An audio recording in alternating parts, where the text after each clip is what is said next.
Okay.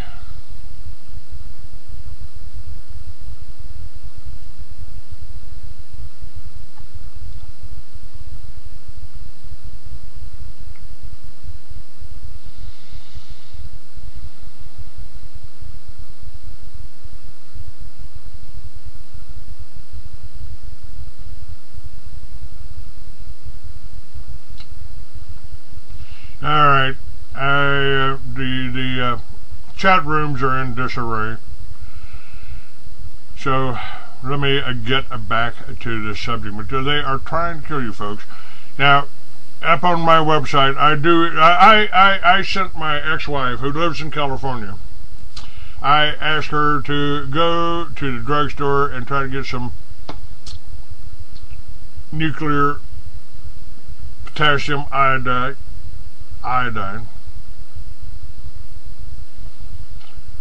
Tried to do that.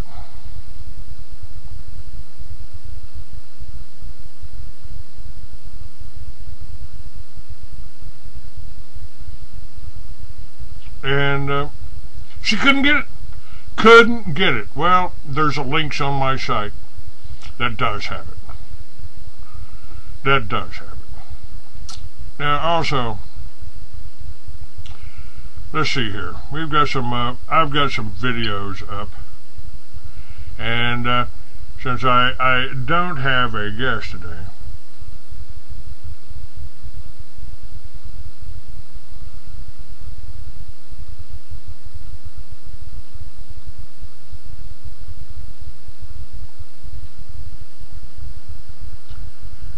let's check out some of the things. Now you just heard the.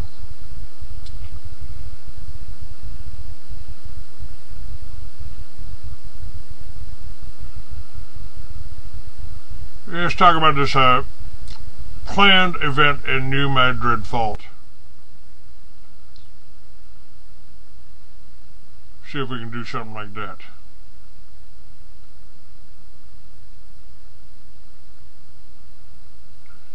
They're planning that, and I've got that in my True Face of FEMA.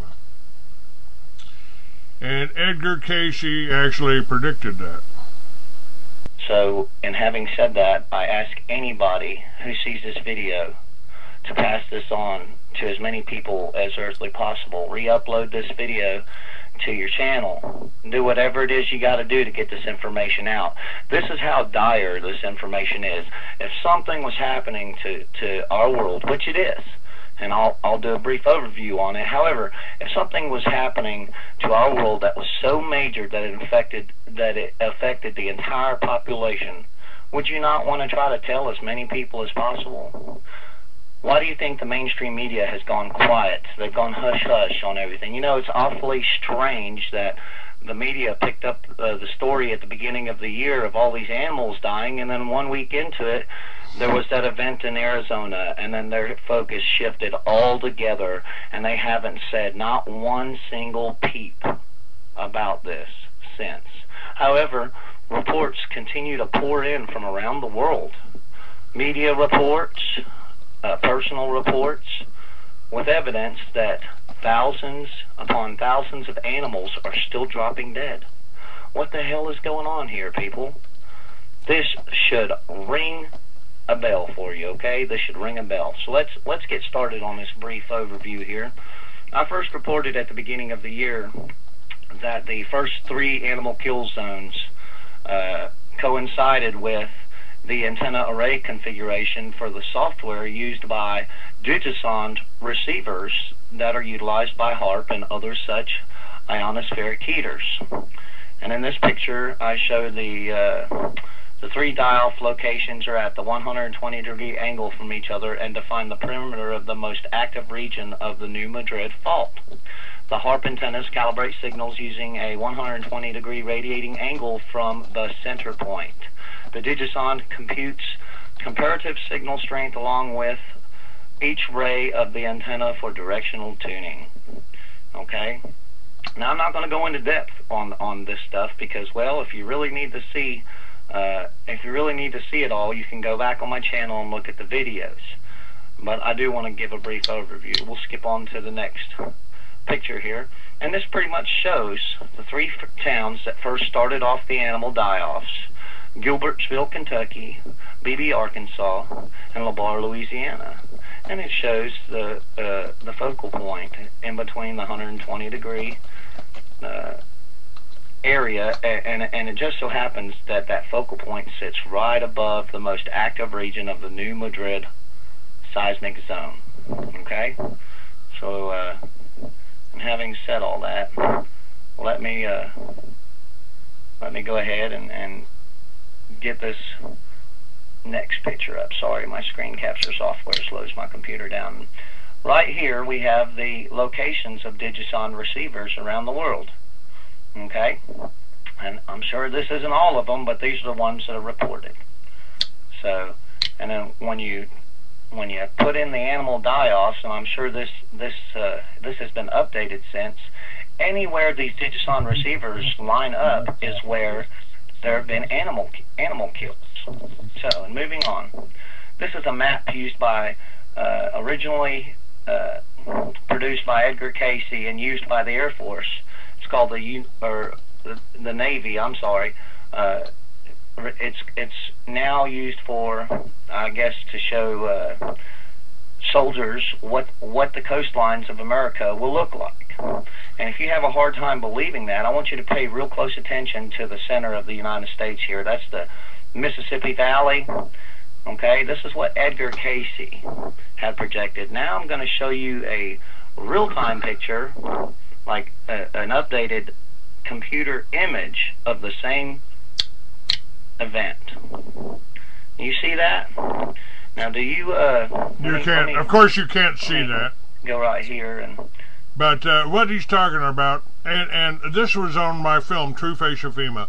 This New Madrid fault line runs right along the Mississippi, and what they're projecting is, if this goes off, we could have an inland sea that actually cuts through, wipes out Houston, it wipes out Miami, wipes out most of Florida, wipes out most of the East Coast. And this could happen. This could happen with the Japan is basically sliding off into the ocean, and that could happen again and create another tsunami that would be even bigger here. Now, I'm not going to go. You can watch this video and see the sites and see the coastline. So I'm not going to go on with that. But let me talk a little bit. Let's bring this other video up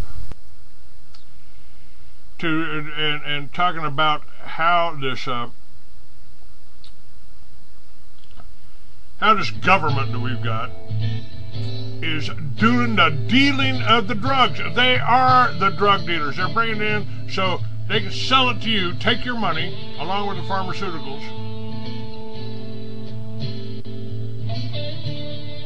And if you get caught with a controlled substance in your pocket, then they can throw you into jail. Now this is the America divided, and I've always told you the divide and conquer is the main. This is the main matrix of warfare. Divide and conquer, deception. In my book, Mystery Babylon, I've told you that now we're going to hear from an interview with Chip Tatum.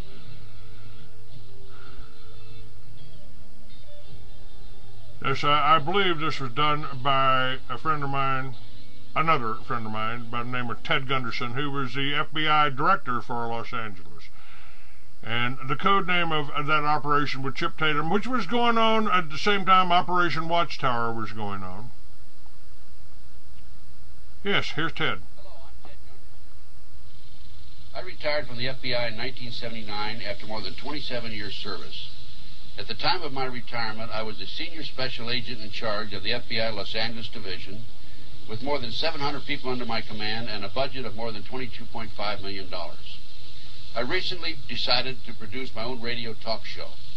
One of my guests was Gene Chip Tatum, a former CIA 25-year Black Ops operator.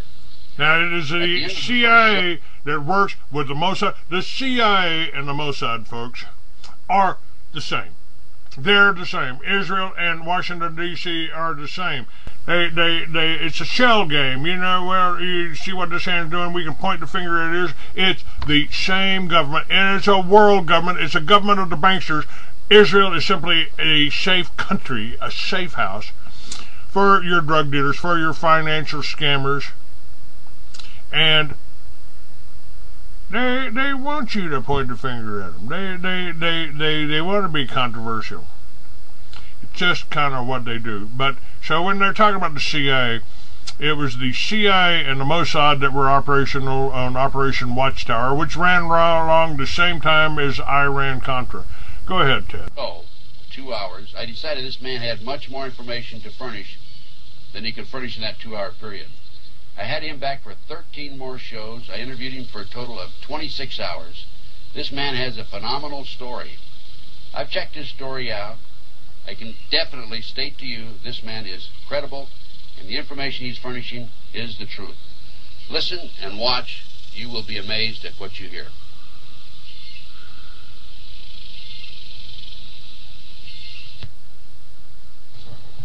Hi. My name's Chip Tatum, and I'm an ex-intelligence officer for the United States government. 25 years ago, I started my service as a young airman in the United States Air Force. I went through Special Forces training as a combat controller and was subsequently sent to Vietnam. During my tour in Vietnam, I was recruited onto a team called Team Red Rock. The operation that we performed was Operation Red Rock. It was an operation designed to move Lon Nol, the premier of Cambodia, off of the proverbial fence and onto the side of the U.S. government. During this operation, Team Red Rock was captured. Orders were given by the President of the United States that Team Red Rock should not return to the United States. During our captivity, all but 2 of us were tortured to death.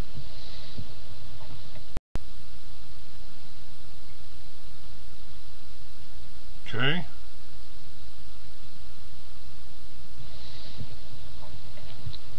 Following Operation Red Rock, I was debriefed by a man out of Saigon. This man came to Clark Air Force Base in the Philippines, where I was being held as a patient, and debriefed me. During the debriefing, he explained to me what happened while we were in captivity, and explained the events leading up to the captivity. He explained to me that when Washington decided to order Operation Red Rock, the President ordered that no one can ever know. With those orders to General Haig and to Dr. Henry Kissinger, the mission was given to Bill Colby, the station chief in Saigon, to prepare the mission and to ensure that the men performing the mission didn't return. At the end of the debriefing with Mr. Colby, he explained to me that I had a choice. I could either stay with the Air Force and go under the operational control of the CIA, or I could go under the direct employment of the CIA. I chose, as a young military man, to stay with what I knew. I enjoyed the Air Force, I enjoyed the camaraderie in the military, and I knew for sure that I wouldn't have to go back to Vietnam as an ex-prisoner of war. Well, I chose that route, and no sooner did I get back to the United States than I was turned around and sent back to the Southeast Asia area again. I moved in and out of Vietnam under the operational control of the CIA, attached to a company called Air America. My job was to jump into the area of downed Air American aircraft and communicate to move them out and extract them from the area. In 1975, my operational control mission sent me to a place called Yugoslavia. I actually based out of Italy, but we crossed the border into Yugoslavia to try to ascertain the condition of Tito and the condition of the country, to try to find out who was going to be replacing Tito in the event of his death. President Tito was very ill. I spent 2 years in that area of operations, and then upon Mr. Colby's advice, I left active service for the United States government. When I left service, I went into a place called Gunnison, Colorado. I started my family. I had a little deli. I was working in the deli one day, and a couple of the boys came in wearing suits and sunglasses. They told me that the government needed me, and I was reactivated involuntarily to the United States Army this time. I was sent to a place called Fort Campbell, Kentucky. Fort Campbell was basing a new special operations unit. The buildup of this unit was in response to our problem in the Iranian desert in the failed hostage rescue unit under the Carter administration. The year was 1980. The activation of me into this unit brought on an all-new meaning to me in the area of intelligence work. Previous to this time, although Team Red Rock was betrayed by the President and his orders that we shouldn't return, I found no other involvement of the government in misdeeds. However, from the day I joined Task Force 160 at Fort Campbell, Kentucky, until today, I've seen nothing but government corruption. He said, pending before this court, and I won't bore you with the first language. By the way, copies of this are available over in our booth 228. Pending before this court is the defendant's motion, blah, blah, blah. Says, he even goes on to say that he believes we probably can prove all this evidence. But here's what he says, we cannot... The man talking now is Terry Reed. Terry Reed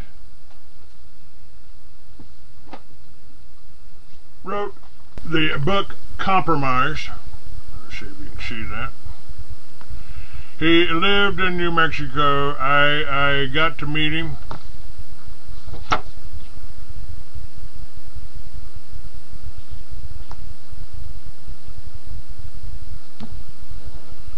To Clay, the Free American.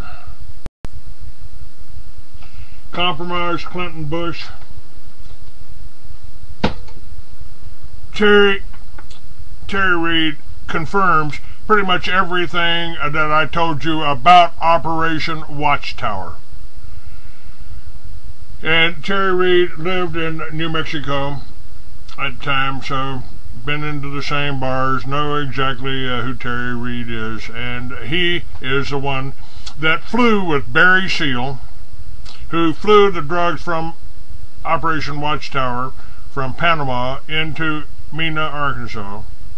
He was on the plane with Barry when Barry delivered a couple of kilos of cocaine to George and Jeb Bush. Talk about any reference to the plaintiffs, that's me, plaintiffs' participation in programs, operations, or missions sponsored by the FBI or the CIA or any other agency of the United States government, covert or otherwise, as well as any organization sponsored by or aligned with the U.S. government, specifically including but not limited to any programs, operations, or missions conducted in southwest Arkansas regarding the training of Nicaraguan nationals, the funding and support for any functions involved in the Nicaraguan conflict, and any contact or communications with operatives, officials of the above-named agencies or organizations.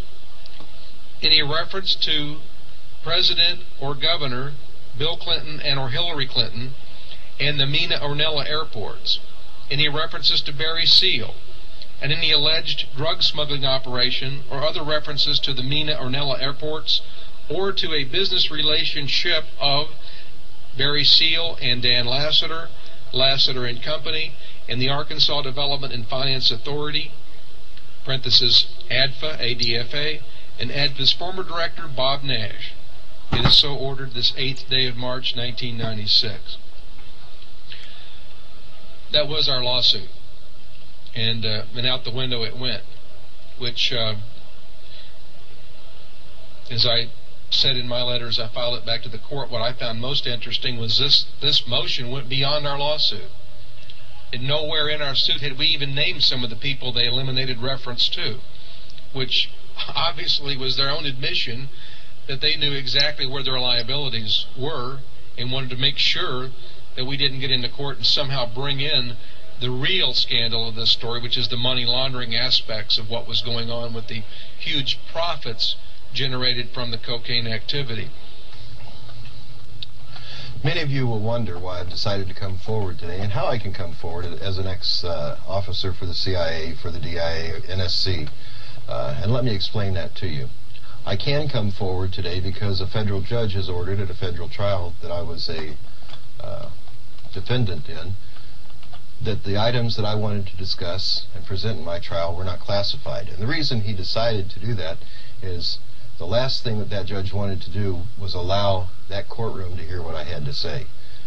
He had to, first of all, under the CIPA requirements, that's Classified Information Procedures Act of federal court, he would have to get security clearances for all of the jurors, for the U.S. attorney, and for my attorney, and all of the clerks in the courtroom.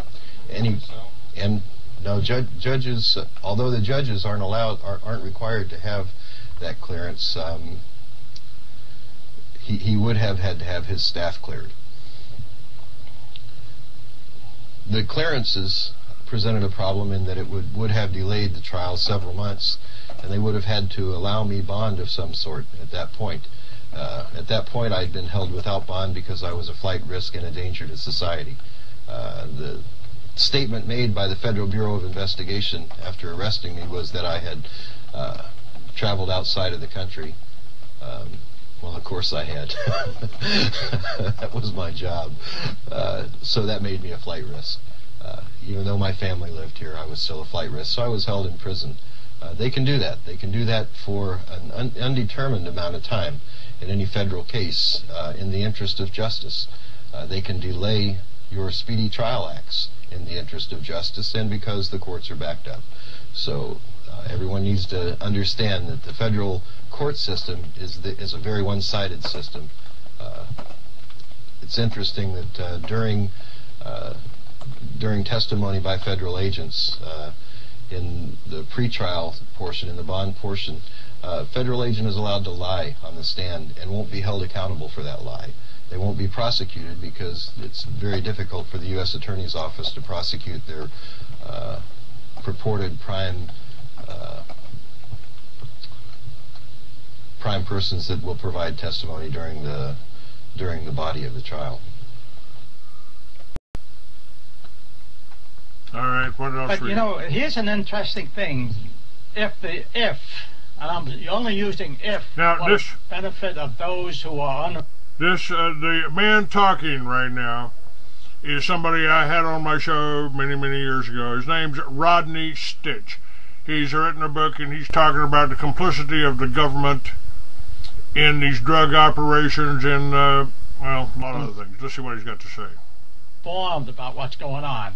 If the CIA has actually been involved in smuggling drugs into the United States, as I know for the last 45 years they've been doing, how do you keep all these people quiet? Because it takes a lot of people. Well, the way we keep them quiet is working with the Justice Department, and anybody that threatens to expose any of this, we simply charge them with offense. Either we fabricate the charges or simply charge them for doing what we ordered them to do, and they end up in federal prison.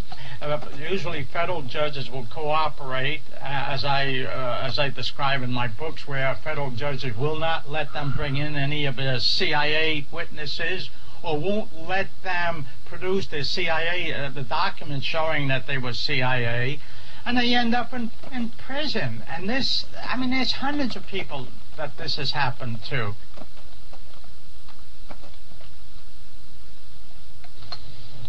So what I want to do now is I want to talk about an ultra-secret task force, one that was presented to the judge, and the judge said it's not classified, it's not of national security, but it's irrelevant to this, so you can't take the stand in your own defense using any of this. So that allows me to talk to you today without prosecution. Task Force 160 was formed following the debacle in the desert, the problems that we had in trying to rescue the hostages in Iran were compounded by the fact that the wrong aircraft were chosen by our Joint Chiefs of Staff. You have to understand that even in the military, when you get to the level of a Joint Chief, the Joint Chiefs, it's a very political position, and everyone's jockeying to have their own aircraft or their own personnel involved in something that they feel is a slam dunk rescue effort. Unfortunately, because of politics, many young American soldiers lost their lives in the desert in Iran. When President Bush came into office, or when President Reagan came into office, it's hard to differentiate between the two in that administration. When President Reagan came into office, he decided he didn't want anything like this to happen to him. He knew that the anti-terrorist threat was there and that something would have to be done. So it was decided that they would prepare a task force of aviation assets. These aviation assets were trained and based out of Fort Campbell, Kentucky. Nicknamed the Night Stalkers because our primary function was to fly night vision goggle flight. Night vision goggles or night vision equipment that are hooked to the aviation flight helmets. And we fly in the cover of darkness. The goggles are great except they have no depth perception, and the stress factor flying under goggles is 4 to 5 times that of normal flight, even normal night flight. We would routinely fly cross-country across the United States. We had the availability in later years of air-to-air refueling. We had the availability of bladders, tactical bladders on board to extend our flight day and our flight range. So we would routinely fly cross-country. Some of the bases that we stopped at, because we were a very top-secret organization as Task Force 160 at the time, and Task Force 160, you know, today is the black helicopters flying around the country. Some of them, because of the missions that we flew, it was difficult for us to land in the normal military environment. There are bases set up across the United States with minimum skeleton crews to support were able to support us for what we call RONs, rest overnights, as we ended our crew day. These bases are high security bases. Welcome to TalkShoe. Please enter the call ID followed by the set up to handle over 2,000 people. It was a high security imprisonment containment area. I know that flying from base to base in the United States, many of the Army... Your entry is not valid, or your call is not scheduled at this time. For some type of prison. Welcome to TalkShoe. Please enter the call ID. What that is, I don't know, but I can tell you that they're being built and they exist. And they're being built under existing Department of Defense monies. I have a copy of a letter here that ordered the Army, and I'll give enter some your of PIN your readers followed a copy. by the You can pound make key. copies. I've passed out tens of thousands of these across America. But the heading is, and the seal up there and all, is You are now joining the call. Army Headquarters, United States Army Training and Doctrine Command. Recorded live. It's not illegal for me to have it because it's You not are classified. unmuted. I've added 5 lines at the bottom about the concentration camps because that's what it really is. There were about 43 of these detention centers, as they were called. And you know, some 6 months ago, they started stocking food in warehouses for the people they were going to put in them. But in the last few months, they've increased to over 130.